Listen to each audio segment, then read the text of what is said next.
آج ہم لوگ غریبوں کے جذبات کے تعلق سے بات کریں گے۔ دنیا بھر میں غربت نسلوں، قوموں، قبیلوں میں ایک سنجیدہ سا مسئلہ بنتا جا رہا ہے۔ روئے زمیں پر ایک طرف تو انسانیت کا ایک بڑا حصہ پرآسائش زندگی گزار رہا ہے، خوشی اور اطمینان کے ساتھ زندگی گزار رہا ہے، لیکن دوسری طرف نسل انسانیت غربت میں ڈوبی ہوئی ہے، بے بسی اور مایوسی کا شکار ہے۔ غریب لوگوں کو بنیادی ضروریات زندگی حاصل نہیں ہوتی۔ غربت کی وجہ سے بے شمار غریب خاندان 2 وقت کی روٹی کے لیے ترس جاتے ہیں۔ صحت کی سہولیات کی کمی کی وجہ سے انہیں بہت ساری بیماریوں کا سامنا کرنا پڑتا ہے۔ غریب بستیوں میں صاف پانی اور صفائی کا نظام ناقص ہوتا ہے۔ غربت کے ماحول میں پلے ہوئے بچے اکثر مزدوری کرنے کے لیے مجبور ہو جاتے ہیں۔ بہت سے غریب لوگ بغیر سہولیات کی زندگی گزار رہے ہیں۔ روزگار کے مواقع نہ ہونے کی وجہ سے غربت میں دن بدن اضافہ ہوتا چلا جا رہا ہے۔ غریبوں کی حالت بدتر سے بدتر ہوتی چلی جا رہی ہے۔ معاشرتی ناانصافی کی وجہ سے غریب پستا چلا جا رہا ہے۔ اگر ہم غریبوں کے جذبات کی بات کریں، ہمیشہ ان کی زندگی میں بے بسی اور محرومی کا احساس رہتا ہے۔ جن لوگوں کو زندگی کی تمام آسائشیں حاصل ہوتی ہیں، انہیں غریب لوگ بڑی حسرت سے دیکھتے ہیں۔ ان کے دل میں اپنی اور اپنے بچوں کی زندگی کا بہتر خواب ہوتا ہے، جو پورا نہیں ہوتا ہوا نظر آتا تو وہ بے چین ہوتے ہیں۔ یہ لوگ اپنے آپ کو دوسروں سے کم تر محسوس کرتے ہیں۔ انہیں ہمیشہ ایسا لگتا ہے کہ معاشرہ انہیں نظر انداز کر رہا ہے۔ غربت کی وجہ سے ان کے دل میں ہمیشہ ایک انجانی سی تشویش رہتی ہے۔ وہ اپنی ضرورت کی وجہ سے دوسروں کے آگے ہاتھ پھیلانے میں شرمندگی محسوس کرتے ہیں۔ غریب کے دل میں خوش رہنے کی ایک تمنا موجود ہوتی ہے، جو وسائل کی کمی اسے روک دیتی ہے۔ ان کے دل میں اپنی بے بسی کا دکھ اور غم کا احساس ہمیشہ رہتا ہے۔ غربت کی وجہ سے ان کے چہروں پر مسکراہٹ ناپید ہو جاتی ہے۔ اپنے بچوں کو خوش نہ پا کے دکھ انہیں ستاتا ہے۔ وہ دل سے چاہتے ہیں کہ کوئی ان کی مشکلات کو سمجھے اور ان کی مدد کرے۔ خود اعتمادی اکثر ان کی زندگی میں ختم ہو جاتی ہے۔ اپنے آپ کو کمتر محسوس کرنا تکلیف دہ ہوتا ہے۔ ان کی دلی خواہش ہوتی ہے کوئی ان کے درد کو محسوس کرے۔ ان کے ذہن میں یہ سوال اٹھتا ہے کہ انہیں کیوں مایوسیوں کا سامنا کرنا پڑتا ہے۔ انہیں اس بات کی بہت فکر ہوتی ہے کہ ان کے بچے بھی ان کی طرح نہ جئیں۔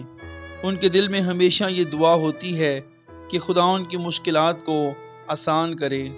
ہر قوم، قبیلے، امت میں غربت کا مسئلہ بڑھتا چلا جا رہا ہے۔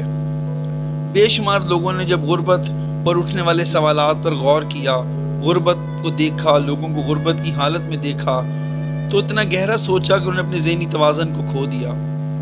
غربت ایک ایسا سنجیدہ مسئلہ ہے کہ جس کے بارے میں سوچنا بھی بہت ضروری ہے، جس کو نظر انداز بھی نہیں کیا جا سکتا۔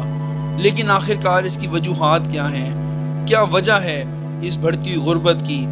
اگر ہم بائبل مقدس کی تعلیمات کی بات کریں تو بائبل مقدس ہمیں یہ سکھاتی ہے کہ جس قدر ہو سکتا ہے اپنی حیثیت کے مطابق ہمیں غریبوں کی مدد کرنی چاہیے، ان کا خیال رکھنا چاہیے۔ استثناء 15 باب کی 11 آیت میں لکھا ہے، اور چونکہ ملک میں کنگال سدا پائے جائیں گے، اس لیے میں تجھ کو حکم کرتا ہوں کہ تو اپنے ملک میں اپنے بھائی یعنی کنگالوں اور محتاجوں کے لیے اپنی مٹھی کھلی رکھنا۔ ہمارا یہ فرض ہے کہ ہم اپنے غریب بھائیوں کے لیے مددگار ثابت ہوں، ہم ان کی مدد کریں، اپنی حیثیت، اپنی توفیق کے مطابق جو کچھ ہم کر سکتے ہیں ہم دوسروں کے لیے ضرور کریں۔ نئے عہد نامہ میں کہ جب مریم نے خداوند یسوع مسیح کے پاؤں پر عطر ڈالا تو یہودا اسکریوتی نے کہا کہ اتنا قیمتی عطر بیچ کر پیسہ غریبوں کو کیوں نہ دیا گیا؟ تو خداوند یسوع مسیح نے کہا غریب سدا ہی تمہارے ساتھ ہیں۔ تو بائبل مقدس یہ بیان کرتی ہے کہ غریب سدا ہمارے ساتھ ہیں۔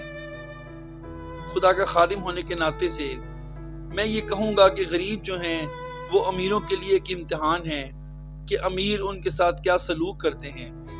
دوسرے لفظوں میں ہم کہہ سکتے ہیں کہ غریب جو ہیں وہ امیروں کے لیے ایک امتحانی پرچہ ہیں کہ وہ ان کے لیے کیا کرتے ہیں، ان کی کتنی دیکھ بھال کرتے ہیں، ان کا کتنا خیال رکھتے ہیں۔ جب ہم لوکا کی انجیل 16 باب میں دیکھتے ہیں تو وہاں پر ہمیں امیر آدمی اور غریب لازر کی کہانی ملتی ہے۔ امیر آدمی نے غریب لازر کا کچھ خیال نہ رکھا۔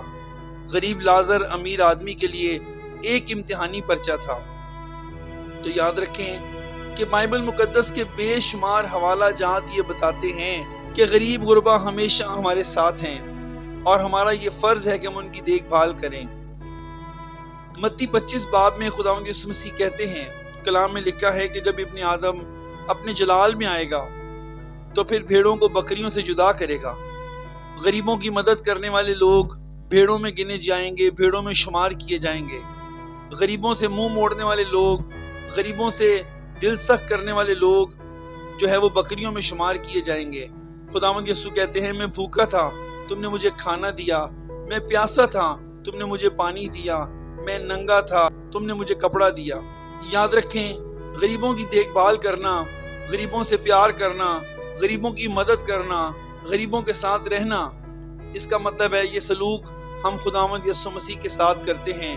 عزیز بہنوں اور بھائیوں، آؤ ہم غریبوں کو نظر انداز کرنا بند کریں، ہم ان سے پیار کریں، ان کی دیکھ بھال کریں، اور یہ جان کر کہ ایک دن ہمارا خداوند ہمیں اجر دے گا، ہم ان کے ساتھ وقت گزاریں اور ان کی بات کو سنیں اور ان کی مدد کریں۔